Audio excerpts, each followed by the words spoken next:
સુરતમાં છેતરપિંડીના અને ડુપ્લિકેટ વસ્તુ વ્યક્તિના ઘણા કેસ સામે આવ્યા છે, ત્યારે હવે બોગસ પ્રમાણપત્રનો કિસ્સો સામે આવ્યો છે. કતારગામ જીપીએસસી થયેલી 25 વર્ષીય યુવતીએ બક્ષીપંચનું પ્રમાણપત્ર મૂકી સરકારી નોકરીનો લાભ લેવા માટે ડોક્યુમેન્ટો વેરીફાઈ કરતા પિતાનો બક્ષીપંચનો દાખલો બોગસ હોવાનું સામે આવ્યું હતું.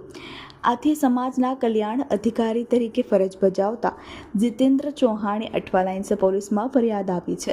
ફરિયાદના આધારે પોલીસે રેખા શાંતિલાલ ખટીક અને શાંતિલાલ શંકર ખટીક સામે ગુનો નોંધી ધરપકડ કરી છે. હાલમાં રેખા ખટીક સ્પર્ધાત્મક પરીક્ષાઓની તૈયારી કરી રહી હતી. જોકે શાંતિલાલ ખટીકે બોગસ લિવિંગ સર્ટિફિકેટ ક્યાં બનાવ્યું તે બાબતે પોલીસે રિમાન્ડ મેળવી આગળની તપાસ કરશે.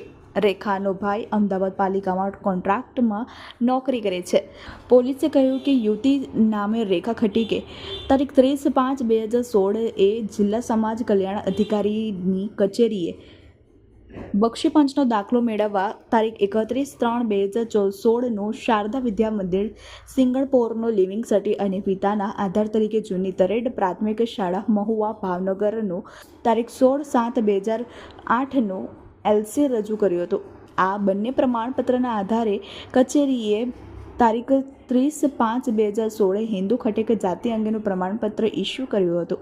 રેખા ખટીકે વર્ષ 2023-24માં નર્મદા જળસંપત્તિ પાણી પુરવઠા અને કલ્પસર વિભાગ ગાંધીનગર હેઠળની મદદનીશ ઇજનેર વર્ગ 2ની સીધી ભરતી સંદર્ભે ફોર્મ સાથે જાતિના પ્રમાણપત્રની નકલ મૂકી હતી, જેમાં રેખાના બક્ષીપંચના દાખલા અને તેના પિતાની એલસીની ખરાઈ કરાતા આ કૌભાંડનો ભાંડો ફૂટ્યો હતો.